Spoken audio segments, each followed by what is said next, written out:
আর নামাজকে আমরা গুরুত্ব সহকারে মনোযোগ সহকারে নামাজ ইবাদত করবো, এটা আল্লাহ তাআলা আমাদের here today we see কাউকের মধ্যে নাই যে এটা প্রথম কিনা, কিন্তু আমাদের ভিতরে ভুল জায়গায় করে যে এটা আসলে এখনো পরিবর্তন হয় প্রথম এটা তো ইস্যু করে।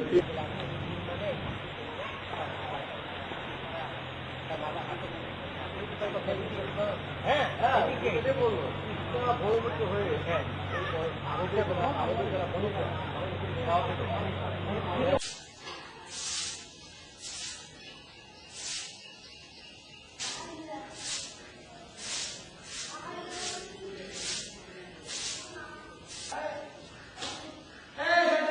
Allah.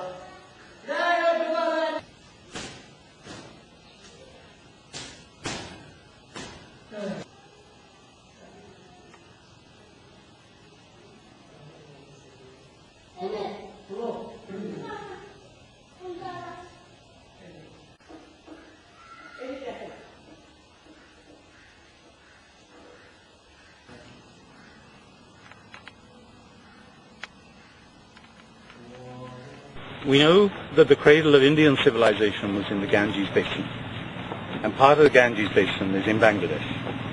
We know from the archaeology of sites like Baribatishwar, the material that is being excavated there shows it to be part of that 3,000, 4,000-year-old civilization.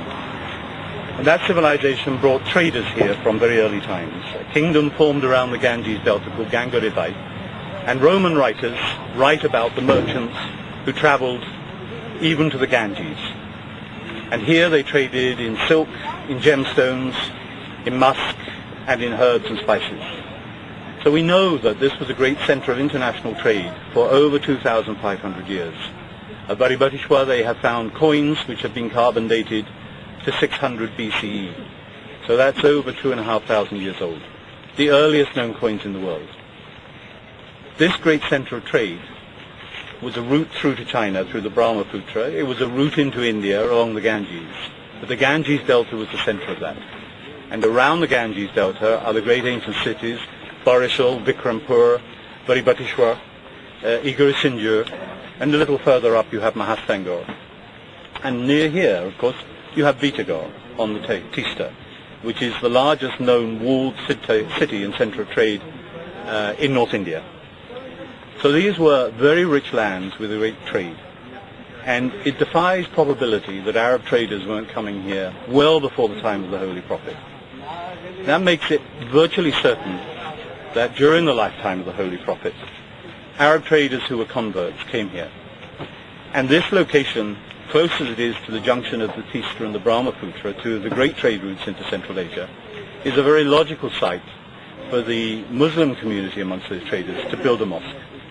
So when I heard that there was a mosque with a dating tablet suggesting that it was built in the 7th century, in that sense I wasn't surprised.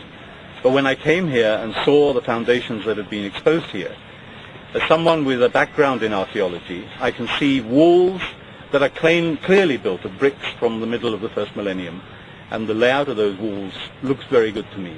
But to support that, you need carbon dating. But you need to excavate fully what is here, because you haven't excavated right the way down yet. I suspect there may be very much more depth there. But the material you have suggests that this is a viable site for a mosque. And if it's right with the dating tablet, it would be the earliest that there is archaeological evidence for in South Asia. And the mosque claimed in Kerala has no archaeological evidence for it ahead of the Middle Ages. And the mosque that is claimed in China has no archaeological evidence. Now we know Islam reached China during the lifetime of the Holy Prophet, because the Holy Prophet famously suggested, seek ye knowledge even unto China. And of course, as Dr. Mahathir, the famous Prime Minister of Malaysia, said, he wasn't talking about Islamic knowledge, he was talking about knowledge. But he knew that Arabs and his converts were trading with China. It has always been supposed that trade was carried out up the Indus and through Central Asia. But it makes far more sense for them to have come round India, maybe landed in Kerala on their way, certainly come to the Ganges Delta, and come up the Brahmaputra, all the way up to the north of Assam, up the old Ledo Road into Yunnan province, where we know there was a very strong Islamic community, certainly in the 14th century, because the Muslim admiral who led the Chinese fleet that came to Shonga in the 14th century was a Muslim, and he came from Yunnan province.